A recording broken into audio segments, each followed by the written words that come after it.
Hello दोस्तों, नमस्कार। आप सबका स्वागत है हमारे चैनल पर। मैं हूं राजेंद्र साहू और आज इस क्लास में हम लोग पढ़ने वाले हैं कुछ ऐसे महान व्यक्तियों के बारे में जिन्होंने एक विशेष प्रकार की संस्था हो या विशेष प्रकार के कार्यों को किया है। तो इनसे रिलेटेड एग्ज़ाम में हमेशा क्वेश्चन पूछे जाते रहे हैं और इनके बारे में ऐसा कोई भी एग्ज़ाम नहीं गया होगा जिसमें पूछा ना गया हो। डायरेक्टली पूछा जाता है या फिर इनसे रिलेटेड क्वेश्चन पूछा जाता है। तो इसी को हम लोग आज की क्लास में पढ़ने वाले हैं। चलिए वीडियो को स्टार्ट करते हैं और देखते हैं। पहला नंबर है ब्रह्म समाज, जो भारत का पुनर्जागरण का शुरुआत होता है। आधुनिक समय में भारत का जो पुनर्जागरण होता है, हम लोग जो मॉडर्न इंडिया पढ़ते हैं उसमें सबसे ज़्यादा जो रेनेसा एक प्रकार के, जैसे हम लोग जो विश्व इतिहास है उसमें पढ़ते हैं रेनेसा होता है, आधुनिक समय पुनर्जागरण होता है। ऐसे ही राजा राममोहन राय द्वारा 1828 में ब्रह्म समाज की स्थापना की जाती है, जिसके साथ भारत का पुनर्जागरण कहा जाता है। और इनके जो कार्य हैं राजा राममोहन राय को, इनको भारतीय पुनर्जागरण का दूत कहा जाता है। आगे है हमारा दूसरा नंबर आर्य समाज। आर्य समाज जिसकी स्थापना स्वामी दयानंद सरस्वती जी ने की थी और इसकी स्थापना 1875 में की थी। 1875 में इन्होंने आर्य समाज की स्थापना की और लोगों को वेदों की ओर लौटो नारा दिया और सत्यार्थ प्रकाश अपनी पुस्तक लिखी। और इस आर्य समाज भारत जब स्वतंत्र नहीं था उस समय कई ऐसे कार्य किए शिक्षा के क्षेत्र में। आज भी विभिन्न प्रकार के आर्य कॉलेज खुले हैं, ये आर्य समाज की ही देन है। तो स्वामी दयानंद सरस्वती जिन्होंने आर्य समाज की स्थापना की थी। आगे हम लोग देखेंगे प्रार्थना समाज। प्रार्थना समाज जिसको हम लोग समझेंगे, जैसे प्रार्थना समाज का मतलब ये नहीं कि किसी से प्रार्थना करना हो, लेकिन एक प्रार्थना समाज है।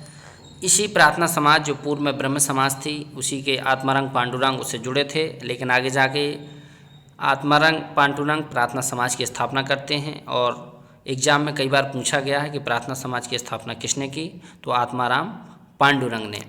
आगे हम लोग देखेंगे दीन इलाही और मनसबदारी प्रथा। आपने मध्यकाल में पढ़ा होगा कि अकबर को महान शासक कहा जाता है। उन्होंने कुछ ऐसे महान कार्य किए जो इतिहास में उनको एक अलग ही छवि देते हैं, एक अलग नाम देते हैं। उन्होंने दीन इलाही और मनसबदारी प्रथा, ये दोनों प्रकार की प्रथाएं, और ये दीन इलाही एक प्रकार से धर्म था, इसी की शुरुआत की थी और इसकी शुरुआत अकबर द्वारा की जाती है। आगे हम लोग देखेंगे भक्ति आंदोलन।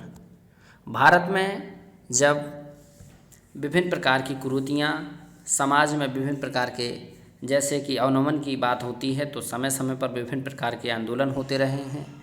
इसी प्रकार के एक आंदोलन को रामानुजन जी जो संत थे, उन्होंने भक्ति आंदोलन लाया, जिसके माध्यम से पूरे देश में लोगों को ईश्वर की भक्ति करना, लोगों में आपस में प्रेम करना और अपने आराध्य को पूजने जैसे कार्यों के लिए प्रेरित करने का कार्य किया।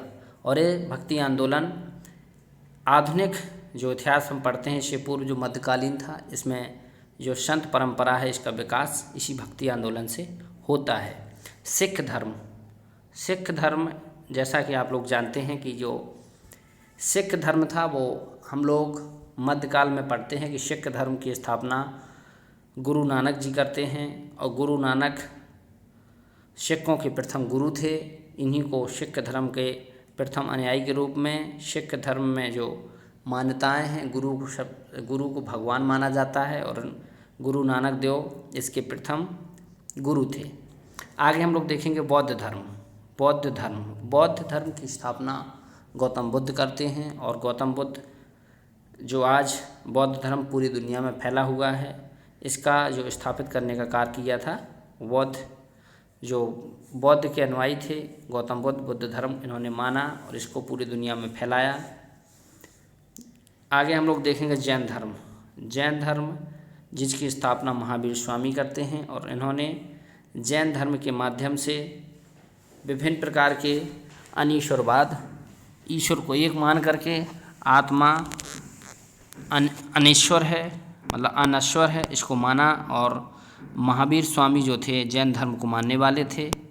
जैन धर्म मुख्यतः भारत में ही आज डेवलप है। भारत में भी इसके बहुत कम मात्रा में विकास हो पाया है, लेकिन जो बौद्ध धर्म है वो दुनिया के लगभग बहुत से देशों में पनपा और बड़ा भी हुआ है। आज लगभग जैसे हमारा चीन, हमारे कई पड़ोसी देश हैं, वो बौद्ध राष्ट्र हैं, बौद्ध धर्म के देश हैं। आगे हम लोग देखेंगे इस्लाम धर्म की स्थापना।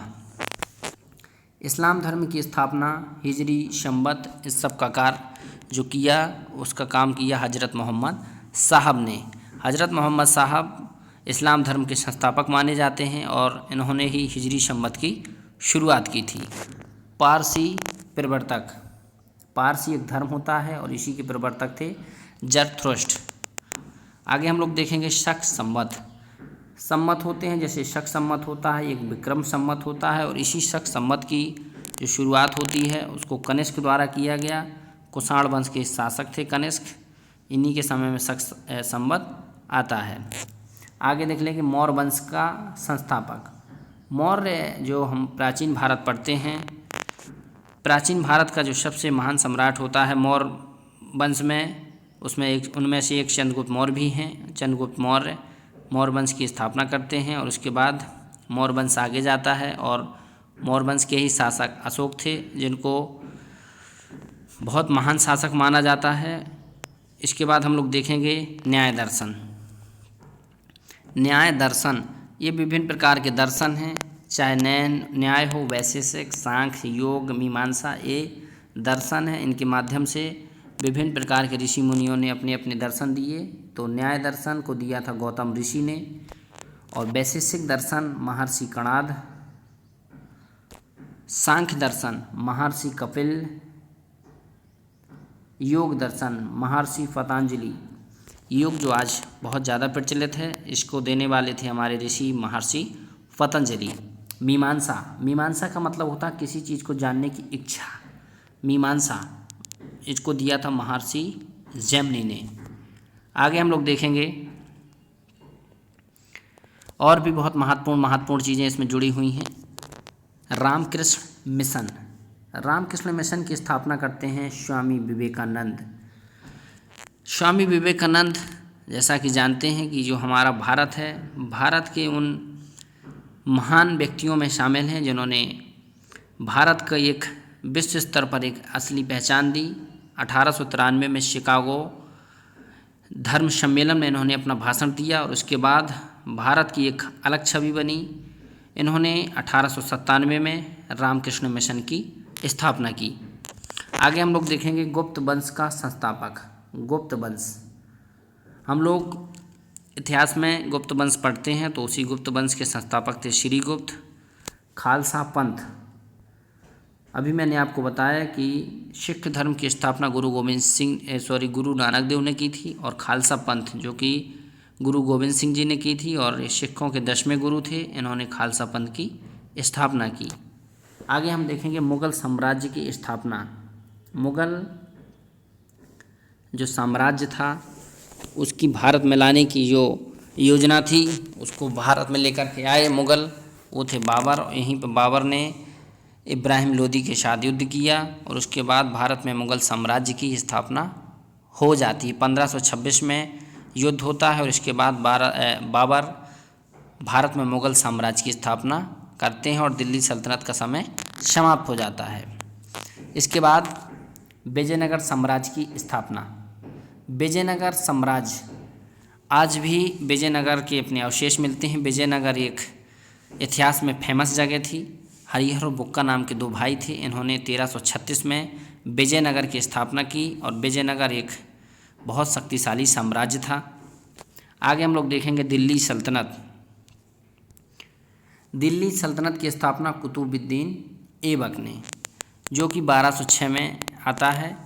दिल्ली सल्तनत का समय शुरू होता है 1206 से 1526 तक, जो कि मैंने अभी आपको बताया 1526 तक, जब इब्राहिम लोदी और बाबर के बीच युद्ध होता है। इसी के साथ दिल्ली सल्तनत का समय समाप्त हो जाता है। सती प्रथा का अंत। जो सती प्रथा है, पूर्व में हमारे जो इतिहास में आपने पढ़ा होगा, प्राचीन काल में गुप्त काल में इसका काफ़ी उल्लेख मिलता है एरण अभिलेख से। सती प्रथा का मतलब होता है कि जैसे किसी पुरुष की मृत्यु हो जाती है।